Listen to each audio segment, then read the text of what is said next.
जब जब भी चुनाव हुए हैं हमेशा से ही नए चेहरों को कुछ स्थान मिलता है। जब जब भी चुनाव हुए हैं हमेशा से ही नए चेहरों को कुछ स्थान मिलता है। कुछ पुराने चेहरे, कोई दूसरी ड्यूटी उनको मिल जाती है।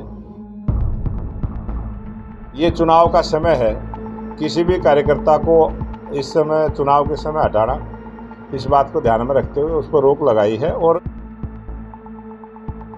आज प्रदेश अध्यक्ष की जिम्मेवारी के बाद पहला जन आशीर्वाद संपर्क अभियान जो पूरे हरियाणा प्रदेश में 22 के 22 जिलों में प्रदेश अध्यक्ष के नियुक्ति के बाद मैंने शुरुआत की। आज मैं यहाँ पर पहुँचा और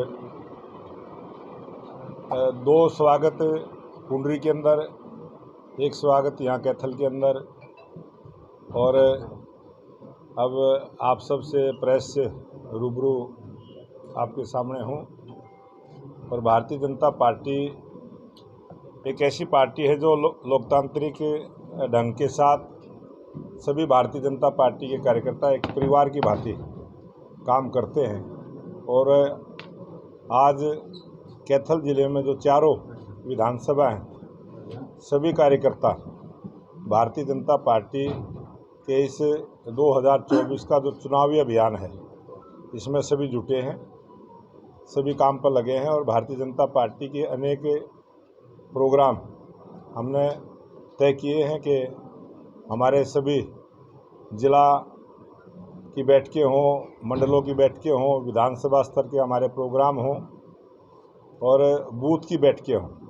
इस प्रकार की योजना के साथ हम 2024 की चुनावी तैयारी में जुटे हैं और पूरी मजबूती के साथ भारतीय जनता पार्टी का कार्यकर्ता जनता के बीच में जाके जो सरकार की 10 वर्षों की उपलब्धियां हैं उसको बताने का काम करेंगे। और हमारे लोकप्रिय मुख्यमंत्री नायब सिंह सैनी जी ने जिस प्रकार से जन सुविधाओं को लेकर और विकास के काम को लेकर पहल शुरू की है, गरीब आदमी को 1000 किलोमीटर तक की मुफ्त यात्रा करने का जो तोहफा 6 तारीख को दिया, किसानों के लिए 23 फसलें MSP पर खरीदने की गारंटी हरियाणा सरकार ने दी। हरियाणा पहला प्रांत बना है।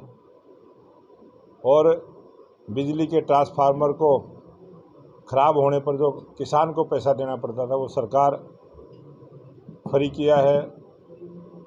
किसानों के जो डिफाल्टर जितने भी बिजली के बिल थे उन सबको माफ़ करते हुए पूरी राशि माफ़ करने की हमारी सरकार ने योजना लेके आए। 133 करोड़ रुपए का जो आबियाना बिल पानी का था उसको पूरी तरह से माफ़ करने का काम किया। किसानों का जो फसल बीमा योजना का जो पैसा रुका हुआ था, 6000 किसानों को भी वो फसल के बीमे की योजना का लाभ सीधा किसान को देने का काम किया है। और मैं आज ये मानता हूँ कि चाहे सड़कें हों, चाहे बिजली हो, चाहे शिक्षा के जितने भी संस्थान हैं, स्कूल हैं, कॉलेज हैं, या स्वास्थ्य के लिहाज से पूरे हरियाणा प्रदेश में आज प्रत्येक जिला हेडक्वार्टर पर अच्छे हॉस्पिटल बना के हमारी सरकार ने सभी का ध्यान रखा है।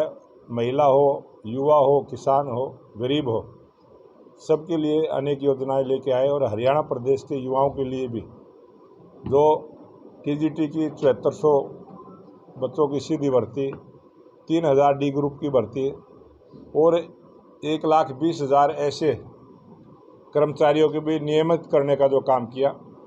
आज तक जितनी भी सरकारें हरियाणा प्रदेश में रही हैं, इतनी नौकरियां किसी सरकार ने नहीं दी, इतने बड़े स्तर पर किसी को भी नियमित करने का काम नहीं किया। और जो भी छोटी मोटी और भी किसी भी डिपार्टमेंट की या किसी विभाग की या जनता की जो भी कोई डिमांड आएगी उस पर भी हमारे लोकप्रिय मुख्यमंत्री नायब सिंह सैनी खुले मन के साथ जनता की सेवा में जुटे हैं। और जो हमारी पार्टी का मूल मंत्र है सेवा ही संगठन, सेवा भाव से सरकार आज हरियाणा प्रदेश की काम कर रही है। और एक वातावरण बना हरियाणा प्रदेश में कि आने वाले इस विधानसभा चुनाव में तीसरी बार लोकप्रिय मुख्यमंत्री नायब सिंह सैनी जी के नेतृत्व में हरियाणा प्रदेश में स्पष्ट बहुमत की सरकार भारतीय जनता पार्टी की बनेगी। जिला स्तर पर फीडबैक लिया जा रहा है टिकट आवंटन से पहले। अभी हमने कल ही 90 की 90 विधानसभाओं के सभी कार्यकर्ताओं का, क्योंकि मैंने पहले ही कहा, ये पार्टी एक परिवार की तरह काम करती है और परिवार के प्रत्येक आदमी की पूछ करते हुए, उसको सम्मान देते हुए प्रत्येक कार्यकर्ता से राय शुमारी करने का हमने काम किया है कि किस विधानसभा में कौन नेता ठीक रहेगा। ऐसे प्रत्येक कार्यकर्ता से हमने 3 नाम लेकर इस काम को आगे बढ़ाया है। बडोली जी, स्वास्थ्य सेवाओं को लेकर आपने बात की। एनएचएम कर्मचारी 18 दिन से धरने पर बैठे हैं और उन 1,20,000 कर्मचारियों में भी एनएचएम का कोई नाम नहीं है। ये जो धरने पर आपने बैठे आपने बताया, इसी प्रकार से जो कुछ और काम बचे हैं उनको भी हम पूरा करेंगे। अब की बार क्या नए चेहरों को भी मौका मिलने की संभावनाएं हैं टिकट वितरण में? जब भी चुनाव हुए हैं हमेशा से ये नए चेहरों को कुछ स्थान मिलता है, कुछ पुराने चेहरे कोई दूसरी ड्यूटी उनको मिल जाती है। और भारतीय जनता पार्टी कार्यकर्ताओं की पार्टी है, सभी कार्यकर्ताओं को मान सम्मान के साथ काम देना ये पार्टी का हमारा पुराना सिस्टम है। कांग्रेस यात्रा निकाल रही है, हिसाब मांगो यात्रा कैसे? ये कांग्रेस का हिसाब देश की जनता ने 2014 में भी दिया था और 2019 में भी उसका जवाब दिया था और अब 2024 में भी जनता जवाब देगी। वो जो कांग्रेस के काले कारनामे रहे हैं, जिस प्रकार से देश में लूट खसोट की, चुन कर लोगों के ऊपर अपराध करने का काम जो कांग्रेस पार्टी करती थी, उसका जवाब जनता देगी। संगठन में बदलाव को लेकर रोक लगाएंगे। ये चुनाव का समय है, किसी भी कार्यकर्ता को इस समय चुनाव के समय हटाना, इस बात को ध्यान में रखते हुए उस पर रोक लगाई है। और नए कार्यकर्ताओं को हम रोज़ कोई ना कोई काम के साथ नए कार्यकर्ताओं को भी जिम्मेवारी देने का काम कर रहे हैं। मैनिफेस्टो लॉन्चिंग की वगैरह तैयारी है? अभी कल ही आपको जो मैनिफेस्टो कमेटी हमारी बनेगी, उसके जो मुखिया बनेंगे उसकी घोषणा हम कल करने वाले हैं। आज शाम को हमारी बैठक है और उसमें हम फैसला करेंगे। और चुनाव समिति की हमने घोषणा की है, चुनाव प्रबंधन समिति की भी हमने घोषणा की है 32 लोगों की, और उसमें करीब 50-60 कार्यकर्ताओं को और जोड़ते हुए उसको भी बढ़ाने का काम करेंगे। ये 1-2 दिन में लिस्ट आ जाएगी। कैथल में जिला परिषद के सफाई घोटाले में सर एक भाजपा के नेता का नाम जुड़ा है। किस चीज़ में?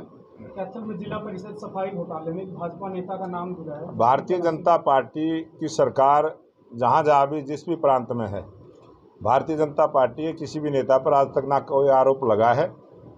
राजनीतिक रूप से कोई किसी का नाम ले सकता है, लेकिन भारतीय जनता पार्टी का कोई भी नेता इस प्रकार के स्कैंडल में कभी फंसता भी नहीं है और वो करता भी नहीं।